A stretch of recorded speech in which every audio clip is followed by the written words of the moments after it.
Contingent liability is shown in the balance sheet as a footnote due to. Contingent liability ഒരു ഫുട് നോട്ടായിട്ട് balance ഷീറ്റിൽ ഉൾപ്പെടുത്തുന്നത്. Hi all, welcome to entry cooperative banking. ഞാൻ പ്രകേഷ്. അപ്പോൾ നമ്മളെല്ലാവരും വളരെ പ്രതീക്ഷയോടെ കാത്തിരിക്കുന്ന CSEB-യുടെ എക്സാമിനേഷൻ നമ്മളെ അടുത്തെത്തിയിരിക്കുന്നു. ജൂനിയർ ക്ലർക്ക് ക്യാഷ് തസ്തികയിലേക്കുള്ള എക്സാമിനേഷൻ ആണ്. ഒരുപാട് പേര് വളരെ പ്രതീക്ഷയോടെ എഴുതുന്ന എക്സാമിനേഷൻ ആണ്. പൊതുമത്സരത്തിൽ നമ്മളെ തേടിയെത്തുന്ന ആദ്യത്തെ എക്സാമിനേഷൻ, 2024 വർഷത്തിൽ നമ്മളെ തേടിയെത്തുന്ന ആദ്യത്തെ ഒരു എക്സാമിനേഷൻ ആണ്. ആദ്യത്തെ സഹകരണ മേഖലയുടെ എക്സാമിനേഷൻ എന്നൊരു പ്രത്യേക കൂടി എക്സാമിനേഷൻ ഉണ്ട്. അപ്പോൾ അതിനുശേഷം നമുക്കറിയാം അടുത്ത തസ്തികയിലേക്കുള്ള അപ്ലിക്കേഷൻസ് കോൾ ഫോർ ചെയ്തിട്ടുണ്ട്. അതിനുള്ള അപ്ലിക്കേഷൻ നമ്മൾ അയച്ചുകൊണ്ടിരിക്കുകയാണ്. അതിനുള്ള പ്രൊസീജിയറൊക്കെ നിങ്ങൾ തുടങ്ങിയിട്ടുണ്ടാവും വിചാരിക്കുന്നു. അതേപോലെ തന്നെ അതിന്റെ എക്സാമിനേഷൻ നമ്മൾ ഏപ്രിൽ മെയ് മാസത്തിൽ പ്രതീക്ഷിക്കുന്നു. അപ്പോൾ ഇനി വരാൻ പോകുന്ന ആ ഒരു എക്സാമിനേഷനിലേക്കുള്ള CSEB examination, junior clerk cash എക്സാമിനേഷനിലേക്കുള്ള അക്കൗണ്ടിങ്ങിന്റെ ഒരു ഫൈനൽ റിവിഷനുമായിട്ടാണ് ഞാൻ ഇന്ന് നിങ്ങളുടെ മുമ്പിൽ എത്തിയിരിക്കുന്നത്. അപ്പോൾ നമുക്കറിയാം നമ്മുടെ കോർ സബ്ജക്ട്സിൽ വളരെ പ്രധാനപ്പെട്ട ഒരു സബ്ജക്റ്റ് ആണ് അക്കൗണ്ടിങ്. ഒരു കാലത്ത് ഫിനാൻഷ്യൽ അക്കൗണ്ടിങ്ങിനെ ബേസ് ചെയ്തുള്ള ക്വസ്റ്റ്യൻസ് മാത്രമായിരുന്നു ഉണ്ടായിരുന്നെങ്കിൽ പിന്നീടുള്ള കാലഘട്ടത്തിൽ നമുക്കറിയാം കോസ്റ്റ് അക്കൗണ്ടിങ്ങും മാനേജ്മെന്റ് അക്കൗണ്ടിങ്ങും കടന്നു വന്നിട്ട് അക്കൗണ്ടിങ് എന്ന് പറയുന്ന ഒരു മേഖലയെ തന്നെ എന്താണ് വളരെ വൈഡ് ആക്കി കൊണ്ടുപോവുകയാണ് ഇപ്പോൾ CSEB. അപ്പോൾ അതുകൊണ്ട് തന്നെ ഒരുപാട് പ്രധാനപ്പെട്ട ചോദ്യങ്ങൾ നിരന്തരം ചോദിച്ചുകൊണ്ടിരിക്കുന്നുണ്ട് എക്കോണമിക്സിന്റെ ഭാഗത്തുനിന്ന്. അപ്പോൾ അങ്ങനെ എല്ലാ ഭാഗത്തുനിന്നും നമ്മൾ സെലക്ട് ചെയ്തിട്ടുള്ള കുറച്ച് ചോദ്യങ്ങൾ ഉൾപ്പെടുത്തിയിട്ടുള്ള ഒരു ഫൈനൽ റിവിഷൻ സെഷനാണ് നമ്മളിന്ന് കൊണ്ടുവരുന്നത്. അപ്പോൾ നിങ്ങൾ എല്ലാവരും ആ വീഡിയോ മുഴുവനായി കാണാൻ വേണ്ടി ശ്രമിക്കുക. നിങ്ങൾക്ക് വരാൻ പോകുന്ന എക്സാമിനേഷന് ഒരു മികച്ച ഒരു ഗൈഡായിട്ട് നിങ്ങൾക്ക് ഈ ഒരു ക്വസ്റ്റ്യൻസ് ഉപയോഗിക്കാൻ വേണ്ടി സാധിക്കും. ഇതൊക്കെ ഞാൻ പറയുന്നിടത്തോളം നിങ്ങൾക്ക് മനസ്സിലാക്കാനുള്ളത് ഈ ക്വസ്റ്റ്യൻസ് വരുമോ ഇല്ലയോ എന്നുള്ളതല്ല പ്രശ്നം. ഈ ക്വസ്റ്റ്യൻസ് എല്ലാം തന്നെ ഓരോ മേഖലയെ റെപ്രസെന്റ് ചെയ്തുകൊണ്ട് വരുന്നത്, അക്കൗണ്ടിങ്ങിൽ തന്നെ ഓരോ ഘട്ടങ്ങളിൽ ഓരോ മേഖലകളെ റെപ്രസെന്റ് ചെയ്തുകൊണ്ട് വരുന്ന ചോദ്യങ്ങളാണ്. തീർച്ചയായിട്ടും ആ ചോദ്യങ്ങൾ അതേപോലുള്ള ചോദ്യങ്ങൾ അല്ലെങ്കിൽ ആ മേഖലയിൽ നിന്ന് റിപ്പീറ്റഡ് ആയി വരുന്ന ചോദ്യങ്ങൾക്ക് വളരെ പ്രാധാന്യമുണ്ട്. അപ്പോൾ അതുകൊണ്ട് തന്നെ നിങ്ങൾ ആ ചോദ്യങ്ങൾക്ക് വളരെ കൃത്യമായിട്ട് തന്നെ പഠിച്ചു വെക്കേണ്ടതാണ്. ഓക്കെ, അപ്പോൾ നമുക്ക് ചോദ്യങ്ങളിലേക്ക് കിടക്കാം. ഒന്നാമത് നമ്മളെ കാത്തിരിക്കുന്ന ചോദ്യം എന്താണെന്ന് വെച്ച് കഴിഞ്ഞാൽ, which of the following transaction will result in to a contra entry? ഒരു കോൺട്രാ എൻട്രിയിലേക്ക് റിസൾട്ട് ചെയ്യുന്ന ട്രാൻസാക്ഷൻ ഏത് എന്നുള്ളതാണ് ചോദ്യം. കോൺട്രാ എൻട്രിക്ക് റിസൾട്ട് ചെയ്യുന്ന ട്രാൻസാക്ഷൻ ഏത് എന്നുള്ള ചോദ്യം. Option A, rent paid by cheque. Option B, cash paid in to bank. Option C, interest credited by bank. Option D, none of these. ഇതിൽ ഏത് ട്രാൻസാക്ഷൻ ആണ് ഒരു കോൺട്രാ എൻട്രി? നമുക്കറിയാം സാധാരണ ക്യാഷ് ബുക്കുകൾ പ്രിപ്പയർ ചെയ്യുന്ന സമയത്താണ് ഈ കോൺട്രാ എൻട്രിയുടെ പ്രശ്നം വരുന്നത് അല്ലേ. ഒരേപോലെ ക്യാഷും ബാങ്കും ട്രാൻസാക്ഷൻ വരുന്ന സമയത്ത് ഒരു സൈഡിലെ ക്യാഷ് കോളത്തിലും അടുത്ത സൈഡിലെ ബാങ്ക് കോളത്തിലും ഒരേപോലെ ട്രാൻസാക്ഷൻ വരുമ്പോൾ അത്തരം എൻട്രികളെയാണ് നമ്മൾ സാധാരണ എന്ത് പറയുക, കോൺട്രാ എൻട്രി എന്ന് പറയുക. അതായത് രണ്ട് സൈഡിലും ക്യാഷ് ബുക്കിന്റെ രണ്ട് സൈഡിലേക്കും ഇത്തരം എൻട്രീസ് വരും. അത് എപ്പോഴാണ് വരിക? ക്യാഷും ബാങ്കും ഒരേപോലൊരു ട്രാൻസാക്ഷൻ വരുമ്പോഴാണ്. ക്യാഷും ബാങ്കും ഒരേപോലൊരു ട്രാൻസാക്ഷൻ വരുന്ന സമയത്താണ് എന്തുണ്ടായിരിക്കുക, ഇത്തരത്തിൽ ആ ഒരു മാറ്റം എങ്ങനെ ഉണ്ടായിരിക്കും? കോൺട്രാ എൻട്രി, രണ്ട് സ്ഥലത്തും എന്ത് വരിക, ഇത്തരത്തിലൊരു ട്രാൻസാക്ഷൻ വരിക. അപ്പൊ ഇവിടെ നോക്കൂ, അത്തരം ഒരു സാഹചര്യം ഇവിടെ ഏത് ട്രാൻസാക്ഷൻ ആണുള്ളത്? തീർച്ചയായിട്ടും എന്താണ്? ഓപ്ഷൻ ബിക്കാണുള്ളത്, cash paid in to bank അല്ലെ. ഓപ്ഷൻ ബിക്കാണ് അങ്ങനെ ഒരു ഓപ്ഷൻ ഉള്ളത്, cash paid in to bank. ബാങ്കിലേക്ക് എന്ത് ചെയ്തു? ക്യാഷ് പേ ചെയ്തു. ബാങ്കിലേക്ക് ക്യാഷ് പേ ചെയ്തു. അവിടെ നോക്കൂ, അവിടെ ക്യാഷ് അക്കൗണ്ട് ഉണ്ട്, ബാങ്ക് അക്കൗണ്ട് ഉണ്ട്. അപ്പൊ തീർച്ചയായിട്ടും എന്താണ് അവിടെ? തീർച്ചയായിട്ടും ആ ഒരു രണ്ട് കോളത്തിലും, ക്യാഷ് കോളത്തിലും ബാങ്ക് കോളത്തിലും വരുന്ന എൻട്രി വരും. അപ്പൊ തീർച്ചയായിട്ടും അതൊരു കോൺട്രാ എൻട്രി ആയി മാറും എന്നുള്ളതാണ് ഏറ്റവും വലിയ പ്രത്യേകത. അപ്പോൾ ഒന്നാമത്തെ ചോദ്യം ആയിരുന്നു ഇത്. ഇപ്പോൾ ഇത്തരം ക്യാഷ് ബുക്കുകൾ ബേസിലുള്ള ചോദ്യങ്ങൾ ചോദിക്കാറുണ്ട്. അതിൽ പ്രധാനപ്പെട്ട മറ്റൊന്നാണ് പെറ്റി ക്യാഷ് ബുക്കിനെ കുറിച്ചുള്ള. പെറ്റി ക്യാഷ് ബുക്കിനെ കുറിച്ച് ചോദിക്കും, പെറ്റി ക്യാഷറെ കുറിച്ച് ചോദിക്കും. അതുപോലെ പെറ്റി ക്യാഷ് ബുക്ക് പിന്തുടരുന്ന ഇംപ്രസ്ഡ് സിസ്റ്റത്തെ കുറിച്ച് ചോദിക്കും. ഇംപ്രസ്ഡ് സിസ്റ്റം എന്ന് പറഞ്ഞ് പെറ്റി ക്യാഷ് ബുക്ക് ഫോളോ ചെയ്യുന്ന സിസ്റ്റത്തെ കുറിച്ച് ചോദിക്കും. ഇംപ്രസ്ഡ് സിസ്റ്റമാണ്. ഇംപ്രസ്ഡ് സിസ്റ്റത്തെ കുറിച്ചൊക്കെ സാധാരണഗതിയിൽ ചോദ്യങ്ങൾ വരാൻ സാധ്യതയുണ്ട്. സോ അത് കൃത്യമായിട്ട് എന്ത് ചെയ്യണം? പഠിച്ചു വെക്കണം. ഇംപ്രസ്ഡ് സിസ്റ്റം എങ്ങനെയാണ്, അല്ലെങ്കിൽ പെറ്റി ക്യാഷ് ബുക്ക് എങ്ങനെയാണ്, അത് മെയിൻറ്റെയിൻ ചെയ്ത പെറ്റി ക്യാഷർ റോൾ എങ്ങനെയൊക്കെയാണ്, ഏത് സിസ്റ്റത്തിലാണ് സാധാരണ പെറ്റി ക്യാഷ്, എങ്ങനെയുള്ള ട്രാൻസാക്ഷൻസ് ആണ് പെറ്റി ക്യാഷ് ബുക്കിൽ വരിക. അതുപോലെ ക്യാഷ് ബുക്ക് തന്നെ നമുക്കറിയാം, ഡബിൾ കോളം ക്യാഷ് ബുക്കും ട്രിപ്പിൾ കോളം ക്യാഷ് ബുക്ക് ഒക്കെ വരുമ്പോൾ എങ്ങനെ അതിൽ ട്രാൻസാക്ഷൻസ് വരും എന്നുള്ളതൊക്കെ നമ്മൾ കൃത്യമായിട്ട് മനസ്സിലാക്കി വെക്കണം എന്നുള്ളതാണ് പറയുന്നത്. ഓക്കെ, അടുത്ത ചോദ്യം, the source document for preparing financial statement. ഒരു ഫിനാൻഷ്യൽ സ്റ്റേറ്റ്മെന്റ് പ്രിപ്പയർ ചെയ്യാനുള്ള സോഴ്സ് ഡോക്യുമെന്റ് ഏതാണെന്നാണ് ചോദ്യം. The source document for preparing financial statements. Financial statements prepare ചെയ്യാനുള്ള സോഴ്സ് ഡോക്യുമെന്റ് ഏതാണെന്നുള്ളതാണ് ചോദ്യം. Option A, profit and loss account. Option B, ledger. Option C, bank reconciliation statement. Option D, trial balance. നോക്കി നോക്കുമ്പോൾ നമുക്കറിയാം financial statements പറയുന്നത് ഒരു സ്ഥാപനത്തെ സംബന്ധിച്ച്, ഒരു ബിസിനസ് സ്ഥാപനത്തെ സംബന്ധിച്ച് അതിന്റെ എൻഡ് റിസൾട്ട്സ് പ്രൊവൈഡ് ചെയ്യുന്നതാണ് ഫിനാൻഷ്യൽ സ്റ്റേറ്റ്മെന്റ്സ്. നമുക്ക് അതിൽ പ്രധാനമായി വരുന്നത് ട്രേഡിംഗ് ആൻഡ് പ്രോഫിറ്റ് ലോസ് അക്കൗണ്ടും ബാലൻസ് ഷീറ്റ് ഒക്കെയാണ്. സോ അതിന്റെ സോഴ്സ് ഡോക്യുമെന്റ്, നമുക്കറിയാം സോഴ്സ് ഡോക്യുമെന്റ് എന്ന് പറഞ്ഞാൽ എന്താണ്? നമ്മളൊരു ട്രാൻസാക്ഷൻ നടന്നു അല്ലെങ്കിൽ എന്തൊരു കാര്യങ്ങൾ എടുത്തെഴുതുന്നതിന് ഒരു ബേസിക് ഡോക്യുമെന്റ് ആയിട്ട് ഉപയോഗിക്കുന്നതാണ് സോഴ്സ് ഡോക്യുമെന്റ്. അപ്പോൾ നമുക്കറിയാം സാധാരണഗതിയിൽ ഫിനാൻഷ്യൽ സ്റ്റേറ്റ്മെന്റ്സ് ആയിട്ടുള്ള ട്രേഡിംഗ് ആൻഡ് പ്രോഫിറ്റ് ലോസ് അക്കൗണ്ടും ബാലൻസ് ഷീറ്റ് ഒക്കെ പ്രിപ്പയർ ചെയ്യുമ്പോൾ അതിന്റെ സോഴ്സ് ഡോക്യുമെന്റ് ആയി നമ്മൾ സാധാരണ ഉപയോഗിക്കാറ് ആരെയാണ്? യെസ്, ഓപ്ഷൻ ഡി ആണ്. ട്രയൽ ബാലൻസിനാണ് നമ്മൾ ഉപയോഗിക്കാറ്. എന്തിനാണ് ഉപയോഗിക്കാറ്? ട്രയൽ ബാലൻസിനെയാണ് നമ്മൾ സാധാരണ എന്തായിട്ട് ഉപയോഗിക്കാറുള്ളത്? ഇത്തരത്തിലുള്ള ഒരു ഫിനാൻഷ്യൽ സ്റ്റേറ്റ്മെന്റ് പ്രിപ്പയർ ചെയ്യാനുള്ള സോഴ്സ് ഡോക്യുമെന്റ് ഉപയോഗിക്കുക. നമുക്കറിയാം ട്രയൽ ബാലൻസ് എന്ന് പറഞ്ഞാൽ എന്താണ്?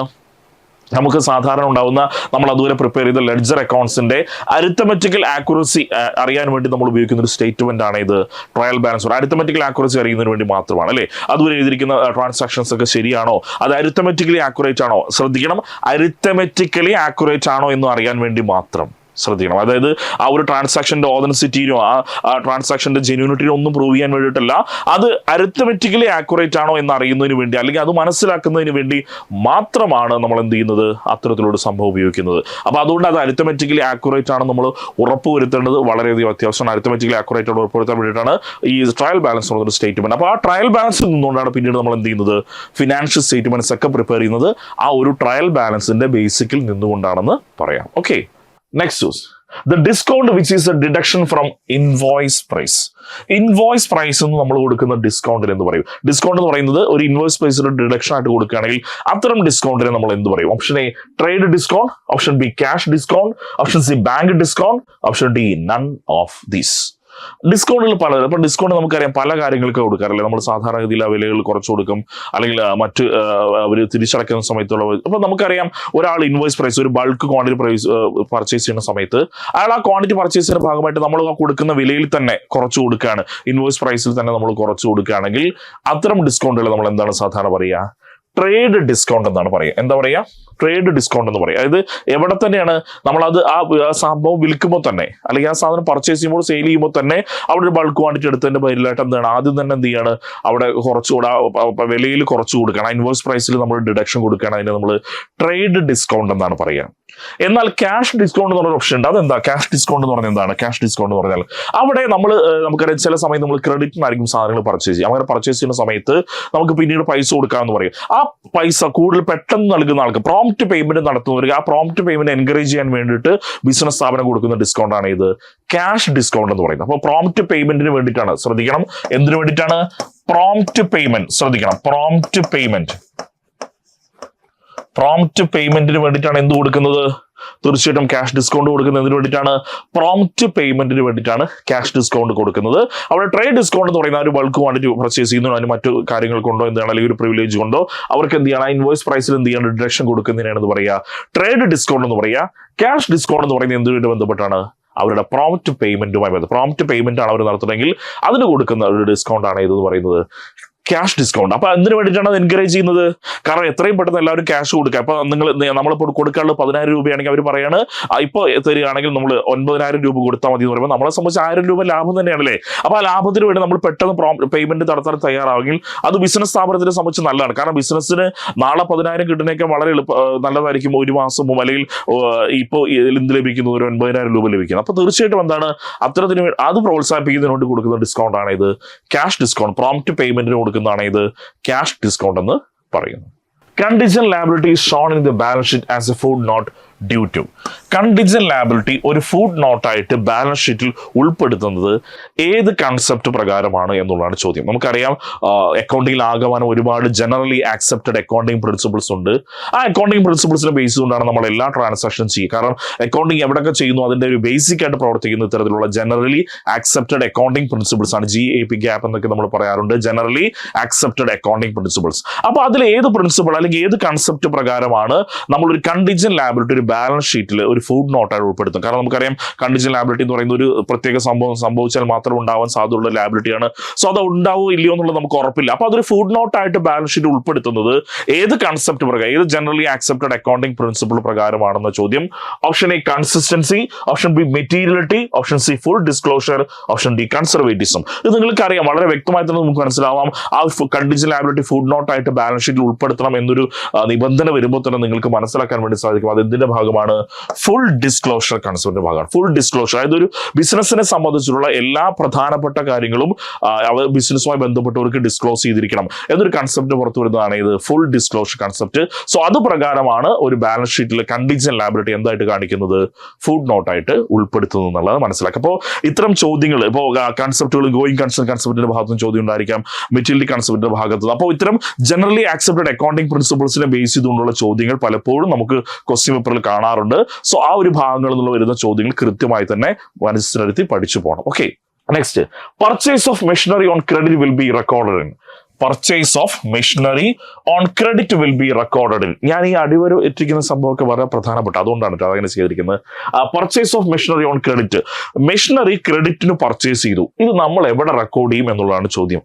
Option A journal proper, option B purchase account, option C purchases day book, option D cash book. എവിടെ ചെയ്യും നമ്മൾ purchase of machinery on credit? മെഷീനറിയാണ് പർച്ചേസ് ചെയ്തത്, അത് ക്രെഡിറ്റിനാണ് പർച്ചേസ് ചെയ്തത് ഓർക്കണം. അപ്പൊ നമ്മൾ സാധാരണഗതിയിൽ വെറും പർച്ചേസ്, ഒരു ഗുഡ്സ് ആണ് പർച്ചേസ് ചെയ്തെങ്കിൽ നമ്മൾ സാധാരണഗതിയിൽ എന്താണ് അവിടെ പർച്ചേസ് അക്കൗണ്ട് കാണിക്കും. അത് ക്രെഡിറ്റിനാണ് പർച്ചേസ് ചെയ്തെങ്കിൽ നമ്മൾ എന്ത് ചെയ്യും? അത് പർച്ചേസസ് ഡേ ബുക്കിൽ ഉൾപ്പെടുത്തും അല്ലെ. ക്രെഡിറ്റ് പർച്ചേസും ക്രെഡിറ്റ് സെയിലൊക്കെ ഉപയോഗിക്കാൻ വേണ്ടിയാണ് നമ്മൾ പർച്ചേസ് ഡേ ബുക്കും സെയിൽസ് ഡേ ബുക്കും പോലുള്ള സബ്സിഡിയറി ബുക്സ് ഉപയോഗിക്കുന്നത്. അത് നേരിട്ട് ക്യാഷ് ആണെങ്കിൽ ഒന്നുകിൽ ക്യാഷ് അക്കൗണ്ടിലേക്കോ അല്ലെങ്കിൽ മറ്റതിലേക്ക് പോകും. ഇവിടെ എന്താണ്? മെഷീനറിയാണ് പർച്ചേസ് ചെയ്തിരിക്കുന്നത്. സോ സാധാരണഗതിയിൽ നമ്മൾ അത് ഏതാണോ എക്സ്പെക്ട് കൊണ്ട് അവിടേക്ക് നമ്മൾ സാധാരണ റെക്കോർഡ് ചെയ്യാറുണ്ട്.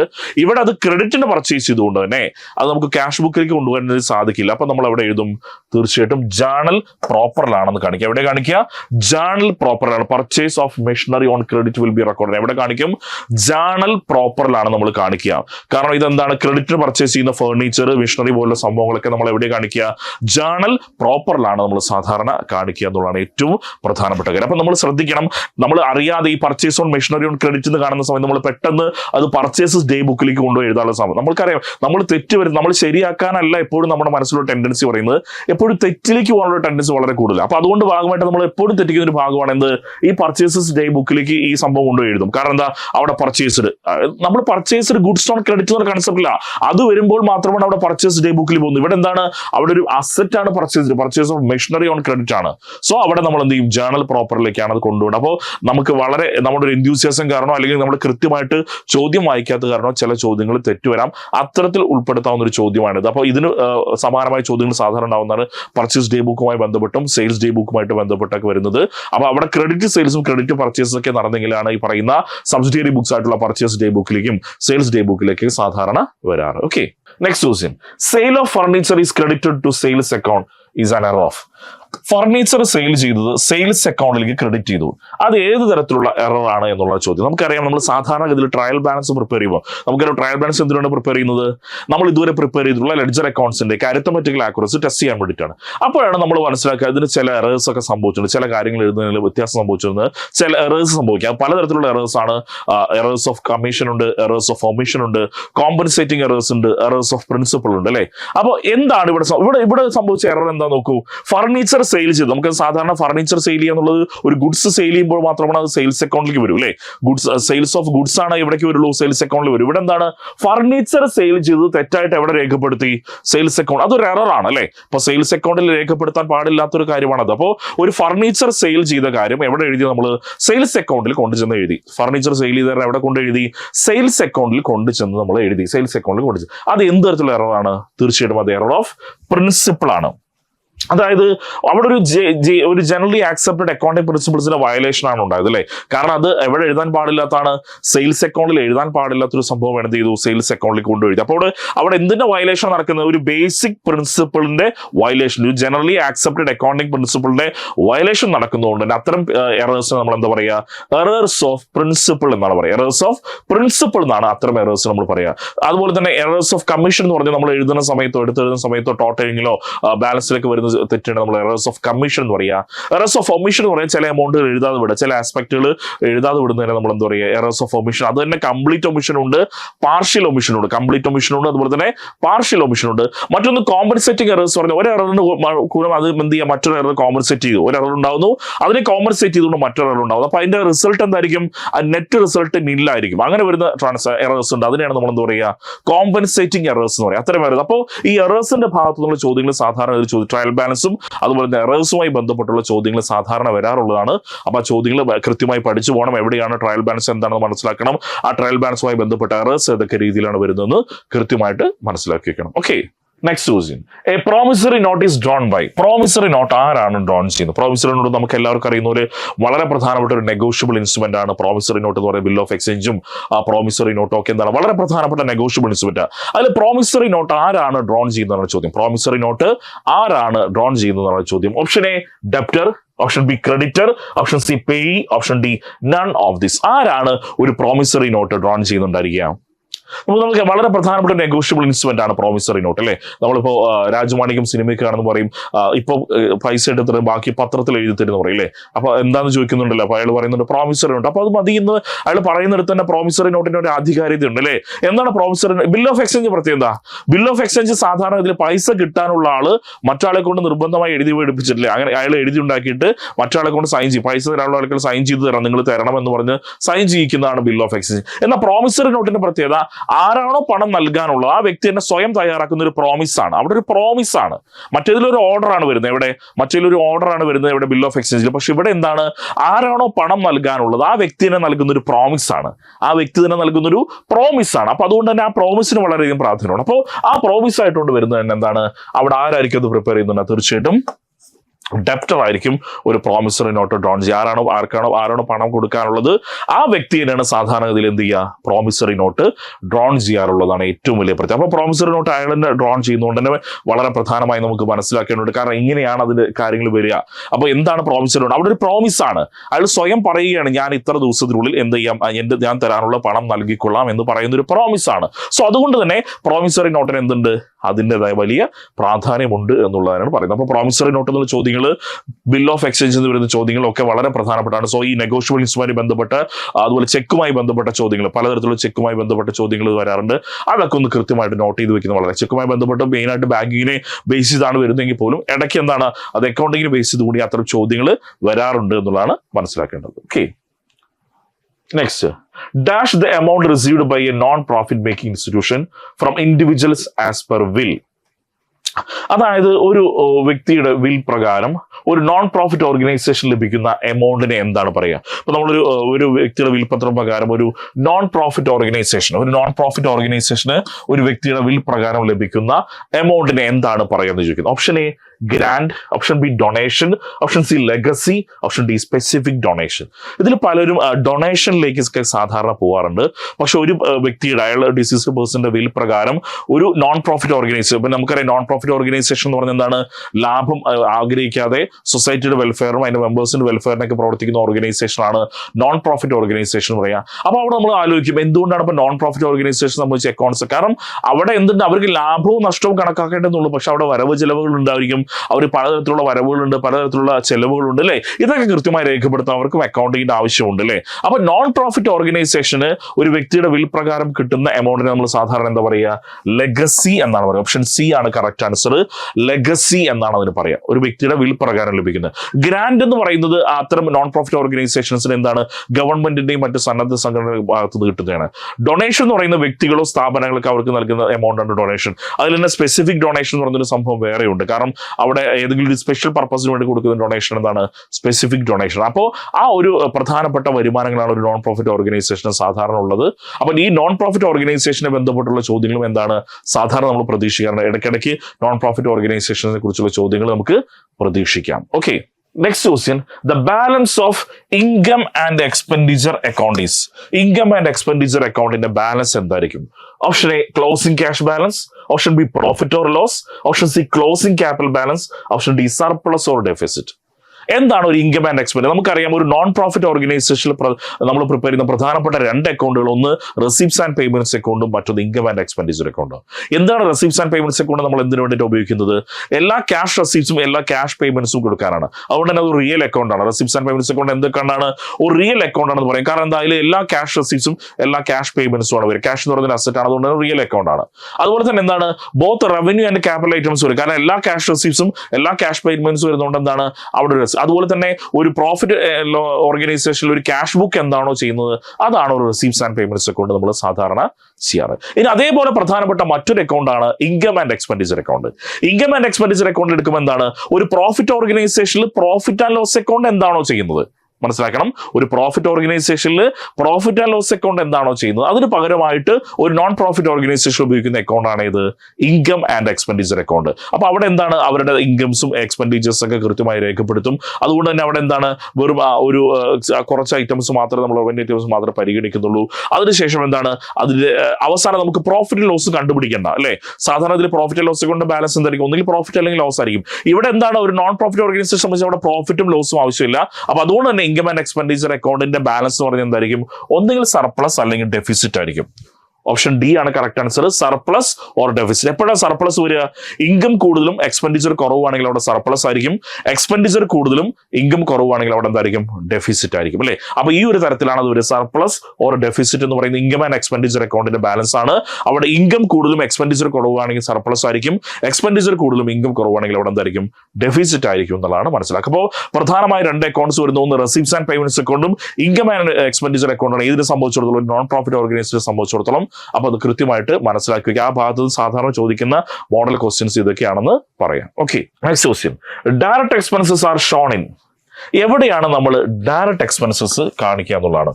Option A trading account, option B profit and loss account, option C profit and loss appropriation account, option D balance sheet. നമുക്കറിയാം ഡയറക്റ്റ് എക്സ്പെൻസസ് നമുക്ക് പ്രൊഡക്ഷനുമായിട്ടൊക്കെ ഡയറക്റ്റ് ഐഡന്റിഫൈ ചെയ്യാൻ വേണ്ടി സാധിക്കുന്ന എക്സ്പെൻസസിനെയാണ് നമ്മൾ എന്താ പറയുക, ഡയറക്റ്റ് എക്സ്പെൻസസ് പറയുക. നമ്മൾ സാധാരണ ഇതിൽ ഡയറക്റ്റ് എക്സ്പെൻസസ് എവിടെ കാണിക്കുക, ഇപ്പൊ നമ്മൾ പ്രോഫിറ്റ് ആൻഡ് ലോസ് കൊണ്ട് വരുന്ന സമയത്ത് അവിടെ ഇൻഡയറക്റ്റ് എക്സ്പെൻസസും ഇൻഡയറക്റ്റ് ഇൻകംസും ആണ് നമ്മൾ സാധാരണ ഇതിൽ വരിക. അപ്പോൾ ഡയറക്റ്റ് എക്സ്പെൻസസ് കൃത്യമായി സൂചിപ്പിക്കുന്ന എവിടെ തന്നെയാണ്, ആ ട്രേഡിംഗ് അക്കൗണ്ടിലാണ് അല്ലെ. ട്രേഡിംഗ് അക്കൗണ്ടിലാണ് നമ്മൾ എപ്പോഴും എന്ത് ചെയ്യുക, ഡയറക്റ്റ് എക്സ്പെൻസസിനെ കാണിക്കുക എവിടെയാണ്, ട്രേഡിംഗ് അക്കൗണ്ടിലാണ് നമ്മൾ ഡയറക്റ്റ് എക്സ്പെൻസസിനെ സൂചിപ്പിക്കുക എന്നുള്ളതാണ് ഏറ്റവും പ്രധാനപ്പെട്ട ഘടകം. അപ്പോൾ ഏതുമായി ബന്ധപ്പെട്ട ഒരുപാട് ഡയറക്റ്റ് വേജസും പ്രൊഡക്ഷനുമായിട്ട് ബന്ധപ്പെട്ട് വരുന്ന എക്സ്പെൻസ് ഒക്കെ ഈ പറയുന്ന ഡയറക്റ്റ് എക്സ്പെൻസ് നമ്മൾ ഐഡന്റിഫൈ ചെയ്യാം. അപ്പോൾ നമ്മൾ ഫിനാൻഷ്യൽ സ്റ്റേറ്റ്മെന്റ്സിന്റെ കാര്യം എടുക്കുന്ന സമയത്ത് അവിടെ ട്രേഡിംഗ് അക്കൗണ്ട് ആയിക്കോട്ടെ, പ്രോഫിറ്റ് ആൻഡ് ലോസ് അക്കൗണ്ട് ആയിക്കോട്ടെ, ബാലൻസ് ഷീറ്റ്, അവിടെയൊക്കെ വരുന്ന ചില ഐറ്റംസും ചില പ്രോബ്ലംസും ഒക്കെ നമ്മൾ കൃത്യമായി മനസ്സിലാക്കി വെക്കണം. അതൊക്കെ വളരെ ഇമ്പോർട്ടന്റ് ആയിട്ട് നമ്മൾ മനസ്സിലാക്കി വെക്കേണ്ട ഒരു ഭാഗമാണ്. Okay, next question, formation expense of a company is otherwise known as. ഒരു കമ്പനിയുടെ ഫോർമേഷൻ എക്സ്പെൻസസിന് നമ്മൾ അറിയുന്ന മറ്റൊരു പേര് എന്താണ്, ഒരു കമ്പനിയുടെ ഫോർമേഷൻ എക്സ്പെൻസസിന് നമ്മൾ പറയുന്ന മറ്റൊരു പേര് എന്താണെന്നുള്ള ചോദ്യം അല്ലെ. എന്താണ് ഫോർമേഷൻ എക്സ്പെൻസ് പറയുന്നത്? ഒരു കമ്പനി അതിന്റെ ഏറ്റവും പ്രധാനപ്പെട്ട ആദ്യഘട്ട സമയത്തുണ്ടാവുന്ന എക്സ്പെൻസസ് ആണ് ഫോർമേഷൻ എക്സ്പെൻസ്. പലപ്പോഴും ലീഗൽ ചാർജസും അതുമായി ബന്ധപ്പെട്ട സ്റ്റേഷനറി എക്സ്പെൻസസും അതുപോലെ രജിസ്ട്രേഷൻ ഫീസ് ഒക്കെ അടങ്ങുന്ന ഒരു വലിയ കാര്യങ്ങൾ അല്ലെ നമുക്കൊരു കമ്പനി ഉണ്ടാകുന്ന സമയത്തുണ്ടാവും. അതിനൊക്കെയാണ് നമ്മൾ ഫോർമേഷൻ എക്സ്പെൻസ്. അപ്പൊ അതിന് പറയുന്ന മറ്റൊരു പേര് option A deferred revenue expense, option B legal charges, option C preliminary expense, option D miscellaneous expenses. എന്താണ് വരിക? ഏറ്റവും പ്രധാനപ്പെട്ട കാര്യം എന്ന് പറയുന്നത് തന്നെയാണ് പ്രിലിമിനറി എക്സ്പെൻസസ് എന്ന് പറയും. നമ്മൾ പ്രിലിമിനറി എക്സ്പെൻസസ് നമ്മൾ സാധാരണ എന്ത് ചെയ്യുക, പല വർഷങ്ങളിലായിട്ട് അത് റൈറ്റ് ഓഫ് ചെയ്യാണ് ചെയ്യുക. അപ്പൊ ആ ഒരു തരത്തിലാണ് പ്രിലിമിനറി എക്സ്പെൻസ് ട്രീറ്റ് ചെയ്യുക. അപ്പൊ ഫോർമേഷൻ എക്സ്പെൻസസ് ഇതുമായി ബന്ധപ്പെട്ടാണ്, കമ്പനിയുടെ ആദ്യത്തെ ഭാഗങ്ങളുമായി ബന്ധപ്പെട്ട് വരുന്നതാണ്. അപ്പൊ അത് കൃത്യമായിട്ട് എന്ത് ചെയ്യണം, പാലിക്കുക. അപ്പൊ അത്തരം ഭാഗങ്ങൾ കമ്പനി അക്കൗണ്ട്സിന്റെ ഭാഗത്തു നിന്നുള്ള ചില ബേസിക് ചോദ്യങ്ങൾ നമുക്ക് എപ്പോഴും ഇവിടെ പ്രതീക്ഷിക്കാം. ഈ CSE നമ്മുടെ എക്സാമിനേഷൻ വളരെയധികം പ്രാധാന്യത്തോടെ കാണാൻ വേണ്ടി സാധിക്കും. Next, shares can be issued at A discount only dash year from the commencement of business. ഒരു ബിസിനസ് ആരംഭിച്ച് എത്ര വർഷത്തിന് ശേഷമാണ് ആ കമ്പനിയുടെ ഷെയർസ് ഡിസ്കൗണ്ടിന് ഇഷ്യൂ ചെയ്യാൻ വേണ്ടി സാധിക്കുക? Option A 1, option B 1.5, option C 2, option D 3. നമുക്കറിയാം ഒരു കമ്പനിയുടെ ഷെയർസ് പലതരത്തിലും നമുക്ക് ഇഷ്യൂ ചെയ്യാൻ വേണ്ടി. ഒന്ന് ഷെയർസ് ഇഷ്യൂഡ് അറ്റ് പാർ, അതായത് ഒരു ഷെയറിന്റെ ഫേസ് വാല്യൂ നമ്മൾ ആ ഷെയർ ഇഷ്യൂ ചെയ്യണമെങ്കിൽ നമ്മൾ അതിനെ ഷെയർസ് ഇഷ്യൂഡ് അറ്റ് പാർ എന്ന് പറയും, അല്ലെങ്കിൽ ഫേസ് വാല്യൂ എന്ന് പറയും. ഷെയർസ് ഇഷ്യൂഡ് അറ്റ് പ്രീമിയം എന്ന് പറഞ്ഞാൽ എന്താണ്, അതിന്റെ ഫേസ് വാല്യൂക്ക് കൂടിയ മോഡൽ. ഇപ്പൊ നമ്മൾ 10 രൂപയാണ് ഷെയറിന്റെ ഫേസ് വാല്യൂ എങ്കിൽ 12 രൂപയ്ക്ക് നമ്മൾ ഇഷ്യൂ ചെയ്യണമെങ്കിൽ നമ്മൾ അതിനെ ഷെയർസ് ഇഷ്യൂഡ് അറ്റ് പ്രീമിയം എന്ന് പറയും. എന്നാൽ അടുത്ത പ്രധാനപ്പെട്ട ഒരു കാര്യമാണ് ഷെയർസ് ഇഷ്യൂഡ് അറ്റ് ഡിസ്കൗണ്ട് എന്ന് പറഞ്ഞാൽ എന്താണ്, 10 രൂപ ഫേസ് വാല്യൂ ഉള്ള ഷെയർ നമ്മൾ 8 രൂപയ്ക്ക് കൊടുക്കാം. ഇതിൽ ആദ്യം പറഞ്ഞ രണ്ട് കാര്യങ്ങളും വലിയ കുഴപ്പമില്ല. എന്താണ്, 10 രൂപയുടെ ഷെയർ 10 രൂപയ്ക്ക് തന്നെ ഇഷ്യൂ ചെയ്യാം, നോ പ്രോബ്ലം. 10 രൂപയുടെ ഷെയർ 12 രൂപയ്ക്ക് ഇഷ്യൂ ചെയ്യാം, നോ പ്രോബ്ലം. എന്നാൽ 10 രൂപയുടെ ഷെയർ 8 രൂപയ്ക്ക് ഇഷ്യൂ ചെയ്യുക പറഞ്ഞാൽ ആ കമ്പനിയുടെ ക്രെഡിബിലിറ്റി ബാധിക്കുന്ന കാര്യമാണ്, ആ കമ്പനിയുടെ ഷെയറിന്റെ വാല്യൂ ഇടിച്ചു താഴ്ത്തുന്ന കാര്യമാണ്. അപ്പൊ അതുകൊണ്ട് തന്നെ അത് ഒരുപാട് നിയമപരമായ കാര്യങ്ങളുണ്ട്, ഒരുപാട് ലീഗൽ ഫോർമാലിറ്റീസ് ഉണ്ട്. അതിലൊന്നാണ് ഒരു ബിസിനസ് ആരംഭിച്ച്, ഒരു കമ്പനി ആരംഭിച്ച് മിനിമം ഇത്ര വർഷമെങ്കിലും കഴിയണം എന്നൊരു നിബന്ധന കൊടുത്തിരിക്കുന്നത്. അത് എത്ര വർഷമാണ്? ഒരു കമ്പനി കമൻസ് ചെയ്ത് മിനിമം 1 ഇയറെങ്കിലും കഴിഞ്ഞിട്ടുണ്ടെങ്കിൽ മാത്രമേ, ഒരു വർഷമെങ്കിലും കഴിഞ്ഞാൽ മാത്രമേ ആ കമ്പനിയുടെ ഷെയർസ് എന്ത് ചെയ്യാൻ പാടുള്ളൂ, ഡിസ്കൗണ്ടിന് ഇഷ്യൂ ചെയ്യാൻ വേണ്ടി സാധിക്കുള്ളൂ. അതുപോലെ തന്നെ ഡിസ്കൗണ്ടിന് ഇഷ്യൂ ചെയ്യുന്ന സമയത്ത് അവിടെ മാക്സിമം പെർസെന്റേജ് ഓഫ് ഡിസ്കൗണ്ട് പറയുന്നുണ്ട്.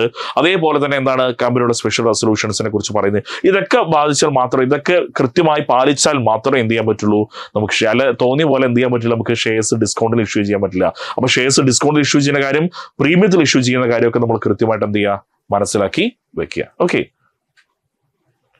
Next, A public company cannot issue shares more than it's dash capital. ഒരു പബ്ലിക് കമ്പനിക്ക് അവരുടെ ഏത് ക്യാപിറ്റലിന് മുകളിലേക്ക് അവരുടെ ഷെയർസ് ഇഷ്യൂ ചെയ്യാൻ വേണ്ടി സാധിക്കില്ല. ഏതൊക്കെയാണ്? Option A capital, option be paid up capital, option C reserve capital, option D authorised capital. ഒരു പബ്ലിക് കമ്പനിക്ക് ഏതിന് മുകളിലേക്കാണ് സാധാരണഗതിയിൽ അവർക്ക് ഇഷ്യൂ ചെയ്യാൻ സാധിക്കാത്തത്? നമുക്ക് കമ്പനിക്ക് പലതരത്തിലുള്ള ക്യാപിറ്റൽ ഉണ്ട്. ഓതറൈസ്ഡ് ക്യാപിറ്റൽ എന്ന് പറയുന്നത്, രജിസ്റ്റേർഡ് ക്യാപിറ്റൽ എന്ന് പറയുന്നത് ഒരു കമ്പനി ആരംഭിക്കുന്ന സമയത്ത് അവരുടെ ഓതറൈസേഷൻ രജിസ്ട്രേഷനിൽ കൃത്യമായി രേഖപ്പെടുത്തുന്ന ക്യാപിറ്റലാണ് ഓതറൈസ്ഡ് ക്യാപിറ്റൽ. പിന്നീട് അത് ഈ സബ്സ്ക്രൈബ്ഡ് ക്യാപിറ്റലിലേക്ക് വരുന്നു, അത് പെയ്ഡ് അപ്പ് ക്യാപിറ്റലിലേക്ക് വരുന്നു, കോൾ അപ്പ് ക്യാപിറ്റൽ, ഇതൊക്കെ വരുന്നുണ്ട്. പക്ഷെ ഒരു പബ്ലിക് കമ്പനിക്ക് ഏതിന് മുകളിലേക്ക് എന്ത് ചെയ്യാൻ പറ്റില്ല? ഷെയർസ് ഇഷ്യൂ ചെയ്യാൻ പറ്റില്ല ഒരിക്കലും. ഓതറൈസ്ഡ് ക്യാപിറ്റലിന് മുകളിലേക്ക്, ഓപ്ഷൻ ഡി ആണ് കറക്റ്റ് ആൻസർ. ഓതറൈസ്ഡ് ക്യാപിറ്റലിന് മുകളിലേക്ക് എന്ത് ചെയ്യാൻ പാടില്ല? ഒരു കമ്പനിക്ക് അവരുടെ ഷെയർസ് ഇഷ്യൂ ചെയ്യാൻ വേണ്ടി സാധിക്കില്ല. അത് വളരെ പ്രധാനപ്പെട്ട, ഒരുപാട് തവണ നമ്മുടെ ക്വസ്റ്റ്യൻ പേപ്പറിൽ കണ്ടിട്ടുള്ള ചോദ്യമാണ് ഇത്തരം ഷെയർ ക്യാപിറ്റലുമായി ബന്ധപ്പെട്ട ചോദ്യങ്ങൾ. അപ്പൊ അത് നിങ്ങൾ കൃത്യമായിട്ടൊന്ന് പഠിച്ചു വെച്ച് പോവുക. Okay. Next, the first meeting of a company after its registration is called. ഒരു കമ്പനിയുടെ ഫസ്റ്റ് മീറ്റിംഗ്, അതിന്റെ രജിസ്ട്രേഷന് ശേഷമുള്ള ഒരു കമ്പനിയുടെ ഫസ്റ്റ് മീറ്റിംഗിനെ നമ്മൾ എന്താണ് പറയാന്ന്?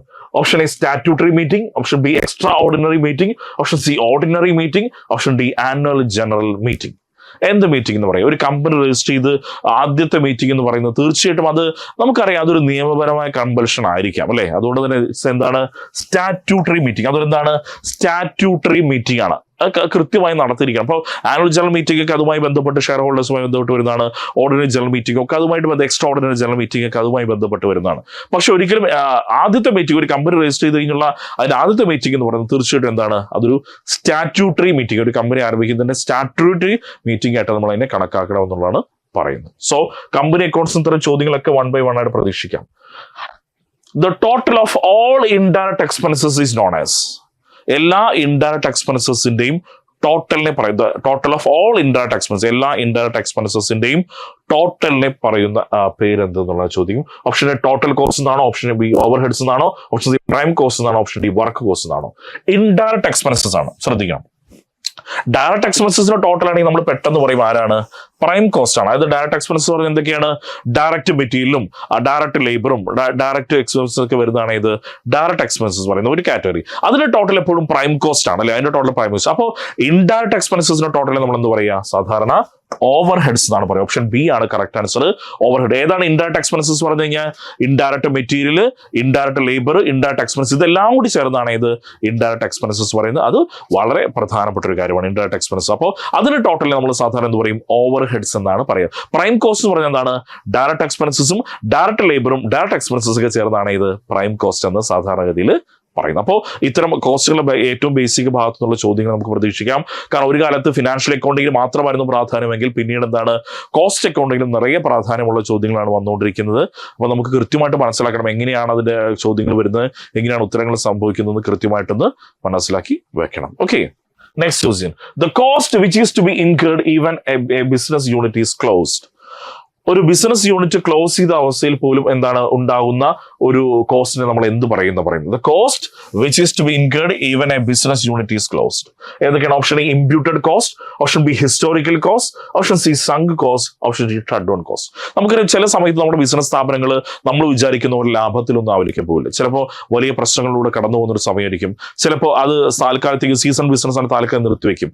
എന്നാൽ അങ്ങനെ നിർത്തിവെച്ചാൽ പോലും നമുക്ക് അവോയ്ഡ് ചെയ്യാൻ പറ്റാത്ത ചില ഇപ്പൊ നമുക്ക് അവോയ്ഡ് ചെയ്യാൻ പറ്റുന്നുണ്ട്. ഇപ്പോൾ ഒരു സെയിൽസ്മാന്റെ സാലറി നമുക്ക് ഒഴിവാക്കാം, നമുക്ക് പ്രൊഡക്ഷനുമായി ബന്ധപ്പെട്ട് വരുന്ന ഒരു സാലറി നമുക്ക് ഒഴിവാക്കാം, ഇതൊക്കെ ഒഴിവാക്കാം. പക്ഷെ നമുക്ക് ഒഴിവാക്കാൻ കഴിയാത്ത കുറെ എക്സ്പെൻസുകൾ അവിടെ കിടക്കുന്നുണ്ട്. ഏതൊക്കെയാണ്? ഇപ്പോൾ റെന്റ്, ബിൽഡിങ്ങിന്റെ റെന്റ്, അവിടെ നമ്മൾ പ്രൊഡക്ഷൻ നടന്നാലും ഇല്ലെങ്കിൽ എന്ത് കൊടുക്കണം?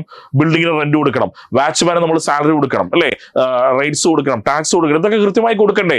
അപ്പൊ ഇതൊക്കെ കൃത്യമായി കൊടുക്കേണ്ടുള്ളൂ. അപ്പം നമുക്ക് അൺഅവോയ്ഡബിൾ ഉള്ള കുറച്ച് ഫിക്സ്ഡ് കോസ്റ്റുകൾ അവിടെ വരും.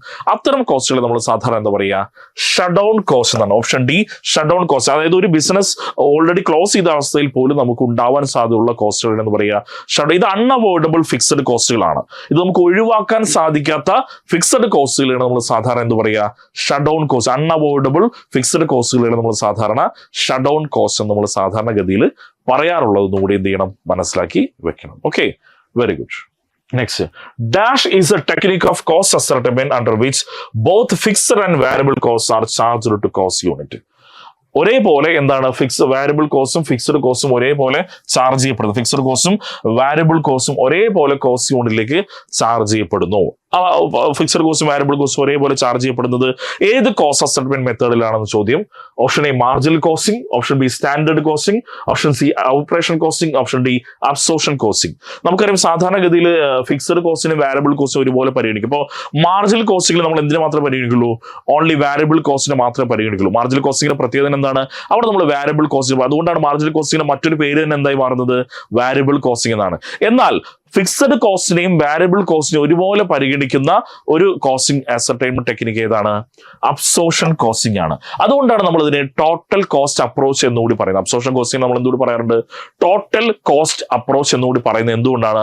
ഈ അബ്സോർപ്ഷൻ കോസ്റ്റിംഗ് ഏറ്റവും വലിയ പ്രത്യേകത ഇവിടെ എന്താണ്? ഒരേ സമയം അത് ഫിക്സഡ് കോസ്റ്റിനെയും വാരിയബിൾ കോസ്റ്റിനെയും ഒരേപോലെ പരിഗണിക്കുക. എന്നാൽ മാർജിനൽ കോസ്റ്റിംഗ് എങ്ങനെ ചെയ്യുന്നത്?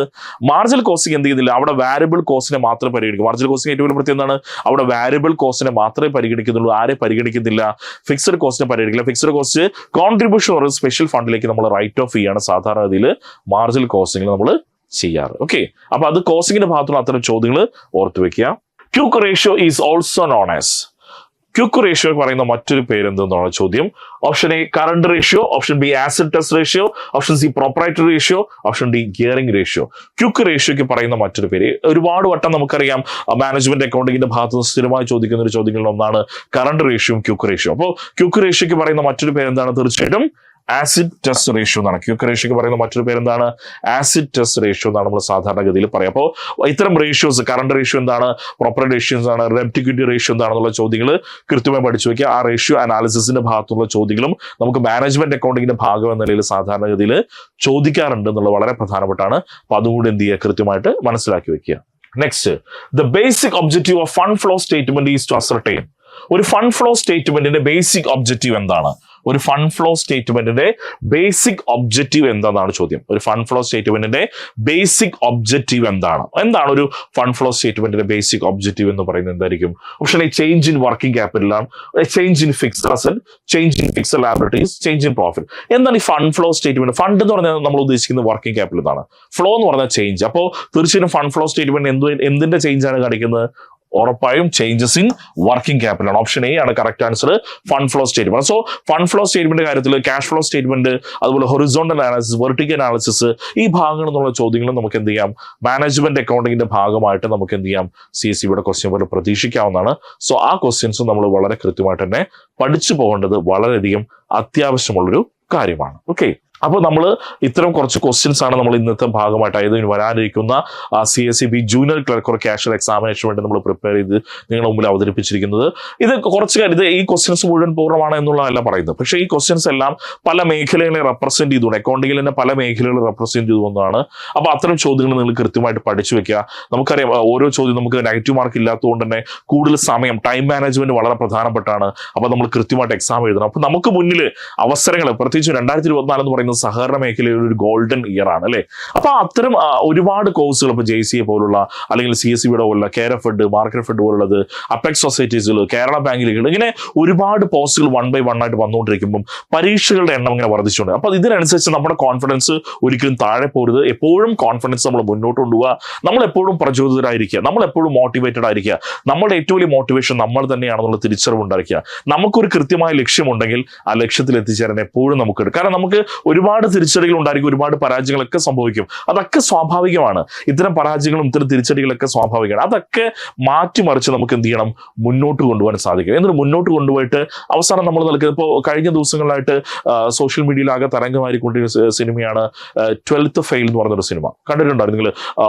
ഒരു റിയൽ ലൈഫ് സ്റ്റോറിയാണ്. മനോജ് കുമാർ ശർമ്മ എന്ന് പറയുന്ന ഒരു IPS ഓഫീസറൊക്കെ, ഒരു 12ാം ക്ലാസ് ഫെയിൽ ആയിട്ടൊരു വ്യക്തി, പിന്നീട് അദ്ദേഹത്തിന് പല കഠിനമായ പരിശ്രമങ്ങളുടെയും പഠിക്കണമെന്നുള്ള ആഗ്രഹങ്ങളുടെയും നിന്ന് ഒരു IPS ടോപ്പറായി മാറുന്നൊരു റിയൽ ലൈഫ് സ്റ്റോറി കൂടിയാണ് മനോജ് കുമാർ ശർമ്മയുടെ. അപ്പൊ അവിടെ നോക്കൂ, അവിടെ നമ്മൾക്ക് പറയുന്നൊരു വലിയ സന്ദേശം പറയുന്നത്, നമ്മളൊരു IPSഉം IASഉം അല്ല, അത് അദ്ദേഹത്തിന് ലക്ഷ്യമായിരുന്നു. അതേപോലെ തന്നെ നമുക്ക് ഓരോരുത്തർക്കും ലക്ഷ്യം, ചിലർക്ക് സെക്യൂർഡ് ആയ ജോലി സഹകരണ മേഖലയിൽ പെട്ടെന്ന് നേടിയെടുക്കുക എന്നുള്ളതാണ്. ചിലർക്ക് വലിയ സ്വപ്നങ്ങളുണ്ട്, അതിലും വലിയ ജോലികളിലേക്ക് കടക്കണം, ജൂനിയർ കോപ്പറേറ്റീവ്സ്. അപ്പൊ ഈ സ്വപ്നങ്ങളൊക്കെ യാഥാർത്ഥ്യമാക്കണമെങ്കിൽ നമ്മൾ പ്രവർത്തിക്കണം. നമുക്ക് ഒരുപാട് തിരിച്ചടികൾ എപ്പോഴും ഉണ്ടായിരിക്കും. അതൊക്കെ മാറ്റിമറിച്ചുകൊണ്ട് പ്രവർത്തിക്കാൻ തയ്യാറായാൽ മാത്രമേ നമുക്ക് എന്ത് ചെയ്യാൻ പറ്റുള്ളൂ, വിജയങ്ങളിലേക്ക് പോകാൻ പറ്റുള്ളൂ.